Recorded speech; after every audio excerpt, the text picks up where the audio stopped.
Welcome to A Closer Look. I'm Crystal Carter. It's a wonderful time of year when students can graduate, but then they have to head to the job market, and that can be a little complicated these days. Joining us today is author Amy Summers, talking a little bit about these youngsters and how to best enter the job market and make your impact there. Welcome, Amy. Thank you for having me. First, you said that we are in a low hire job market right now.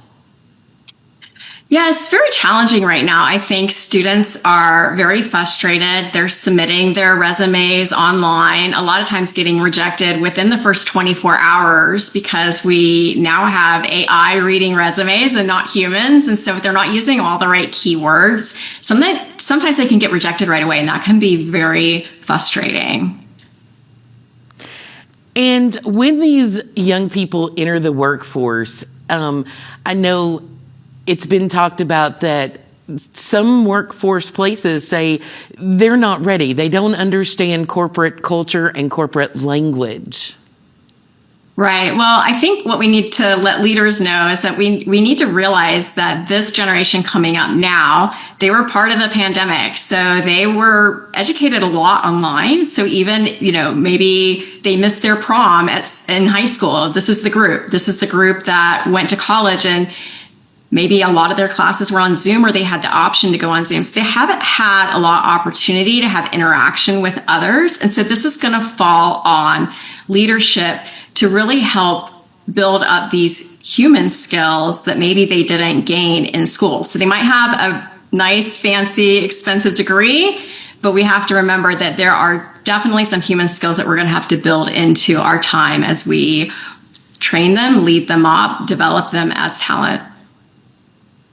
And for a lot of schools and places, they do offer several avenues. I know myself, I had to take a business class that taught you everything from the correct forks to use to doing international business and the do's and don'ts of those. Do you think that they are choosing to opt out of those at this point? Or is it just that they do things differently than we did? Oh, Crystal, I wish that they were still teaching us how to use forks and knives and spoons at the table, but you were lucky. They're not doing that anymore. So I've even had some interns tell me that they're watching YouTube videos on etiquette because they're not really sure. So it can be really daunting for a young professional to go to their first client dinner or travel to a conference and not really know what's expected of them. So this is where leaders have the opportunity to really bring young professionals along with them. Go back to that shadowing. If you remember shadowing back in the day, this is just mentorship really, right? So we need to bring them into rooms and into situations where they can learn and observe others and how to operate. And also we need to teach it too. So we need to tell them, hey, we're going to go to a cocktail event. I would recommend that you don't drink more than 2 drinks during this event, space it out with water. I mean, they need practical tips like this. They haven't received training like that, most of them. So is it acceptable to tell some of these young up-and-coming new job hires when they need to learn something new for their job? So one great example I can think of, and I'm sure she will kill me for saying this on air, but we have a very, very young promotions director, and we have a classic rock station, which she is not familiar with the things. So is it okay to say, hey, you need to learn these classic rock songs? Or do we do that instead of saying, go learn it, by mentoring them along and letting them see what we know about it and then hope that it transfers to them?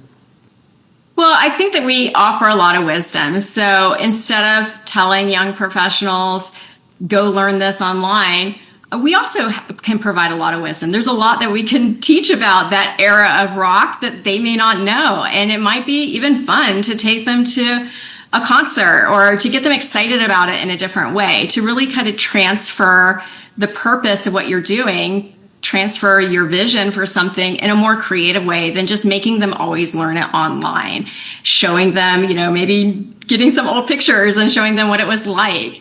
That can be super valuable, and it can be more memorable, and it will make them more excited about it too.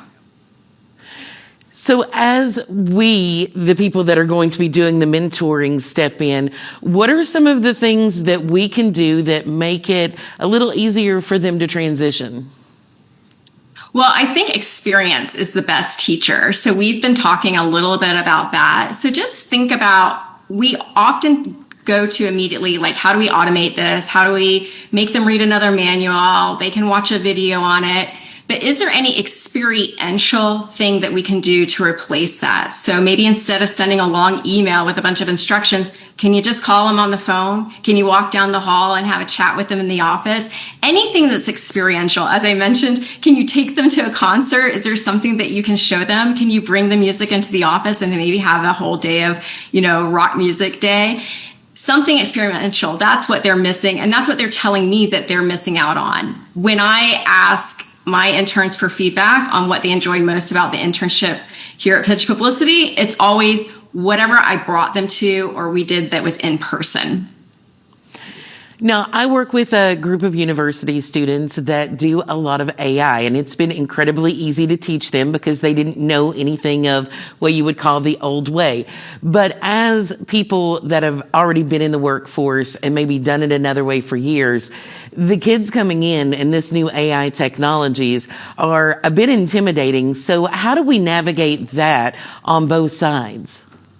Well, I think for people that have been in the field for a while that are less familiar with AI, it's intimidating because these younger workers are coming in, these younger professionals, and they're doing things really fast. And that can be intimidating because, our process may have been a little bit slower before, and fast in your mind might think that it's not thorough.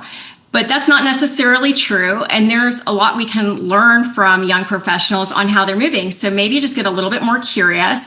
Hey, can you show me how you did that? And let me walk through the steps with you. And then I think in the reverse, what young professionals need to keep in mind is that there is a lot of wisdom with some of the people in your office that maybe have been there for a while that you will not be able to find on AI because it's just not logged. So really asking more questions about, why are we doing this? Tell me a little bit about your process. I'd really love to learn how you manage projects and multiple projects. Are there any tips or tricks that you use?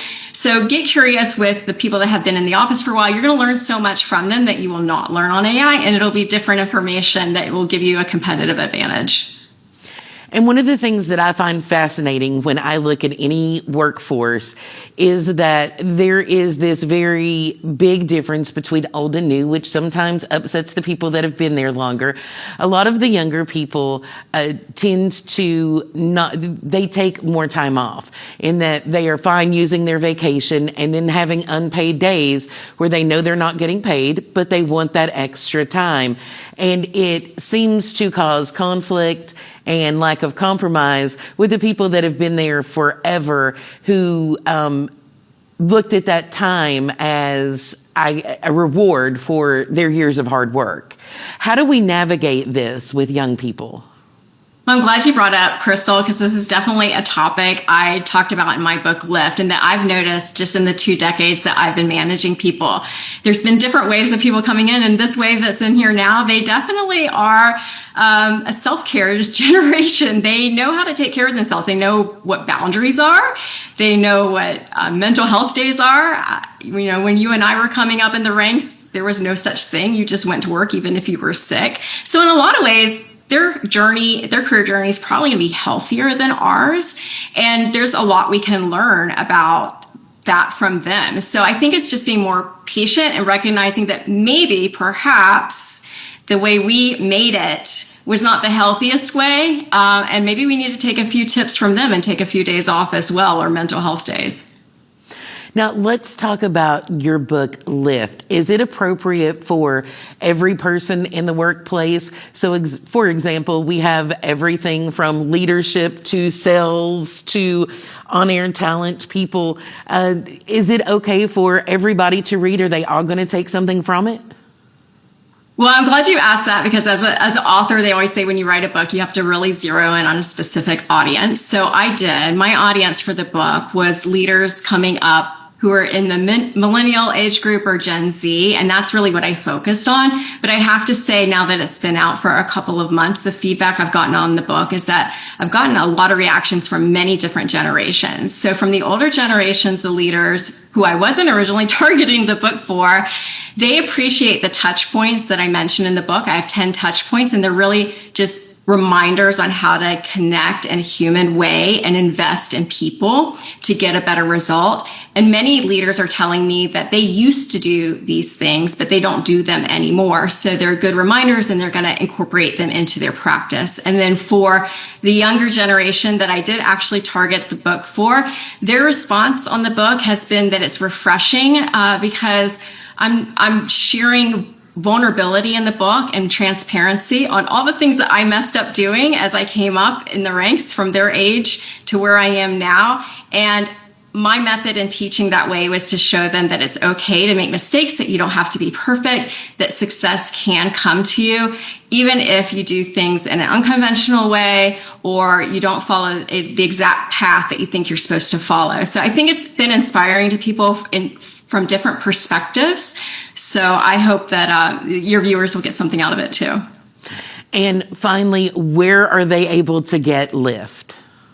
So you can find my book at lifttolead.com, and it's available online wherever books are sold online. It's also available on Audible if you want to listen to my voice for 7.5 hours and don't have time to read. I appreciate that. So check it out on Audible too.